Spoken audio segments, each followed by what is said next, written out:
Hello কাছের জনগণ, সবাইকে স্বাগতম। কেমন আছেন সবাই? আশা করে ভালো আছেন। আমি অনেক ভালো আছি বন্ধুরা।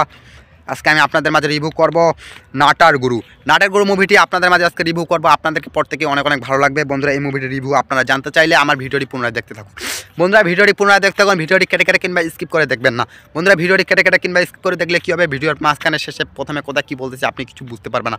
তা না করে আমার ভিডিওটি পুনরায় দেখতে থাকুন, আপনাদেরকে পর থেকে অনেক ভালো লাগবে। ভিডিওটি পুনরায় দেখতে থাকুন, আপনাদেরকে প্রত্যেক অনেক ভালো লাগবে। ভিডিওটি দেখার আগে আমার ছোট্ট একটা রিকোয়েস্ট, আমার চ্যানেল একটা লাইক করবেন, পাশে সাবস্ক্রাইব নেয় বাটন আছে সেখানে সাবস্ক্রাইব করবেন না, পাশের বেল আইকনটি বাজিয়ে দিবেন বন্ধুরা। এই মুভিটিতে নাটের গুরু হলো 2003 সালের মুক্তিপ্রাপ্ত একটি বাংলা চলচ্চিত্র। হরনাথ চক্রবর্তী পরিচালনা করেছিলেন। এতে জিৎ, কোয়েল মল্লিক, রাজেশ মল্লিক এবং মৌলিক চক্রবর্তী অভিনয় করেছিলেন। ছবিটিতে ছিল কোয়েল মল্লিক সিনেমায় অভিনেত্রী ছিলেন বন্ধুরা। আপনাদের মাঝে কিছুক্ষণ তুলে ধরবো এই মুভিটির পটভূমি হলো সমরেশ বসুর জনপ্রিয় উপদ্য উপর ভিত্তি করে এটি রোমান্টিক কমেডি। নাটার গুরু চারটি প্রধান চরিত্রে ঘিরে রবিন শশীভুক্ত সুলোচনা করে এবং মনোনীয় ঘিরে শশী এবং সুলোচনা একটি বিচ্ছিন্ন দম্প যার এটি অপর থেকে বিচ্ছিন্ন করে। কিন্তু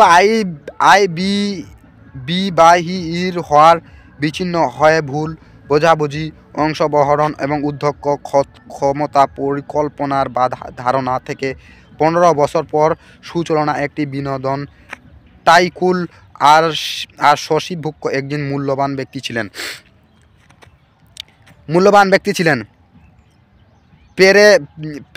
পেরে তার বাবার কাছে যান। বাবা মেয়ের কমপক্ষ সিদ্ধান্ত নেন এবং অসুস্থ সুলোচনার কোনো চাপ বা উদ্যোগ দেওয়া যায় না, তাই তার স্ট্রিট অফ দ্য চালায় তার শশীর বন্ধু এবং মিত্র রবিন জিৎ মল্লিকের তার কাছে উদ্দেশিত হয় বন্ধুরা। আপনাদেরকে জানাবো এই মুভিটিতে পরিচালক কে ছিলেন বন্ধুরা। এই মুভিটির পরিচালক ছিলেন হরনাথ চক্রবর্তী বন্ধুরা। এই মুভিটিতে পরিচালক ছিলেন হরনাথ চক্রবর্তী, যাকে আমরা চিনি হরনাথ চক্রবর্তী নামে বন্ধুরা। লিখেছিলেন সমরেশ বসু বন্ধুরা। এই মুভিটিতে অভিনয় করেছিলেন জিৎ বন্ধুরা। মুভিটিতে অভিনয় করেছিলেন কোয়েল মল্লিক, রঞ্জিত মল্লিক, মৌসুমী চ্যাটার্জি, যাদেরকেও আমরা ভালোভাবেই চিনি বন্ধুরা। এই মুভিটির মুক্তির তারিখ ছিল 11 এপ্রিল 2023 বন্ধুরা। এই মুভিটির সময় ছিল 1 ঘন্টা 45 মিনিট বন্ধুরা। দেশ ছিল ভারত, ভাষা ছিল বাংলা, আমরা জানি বন্ধুরা।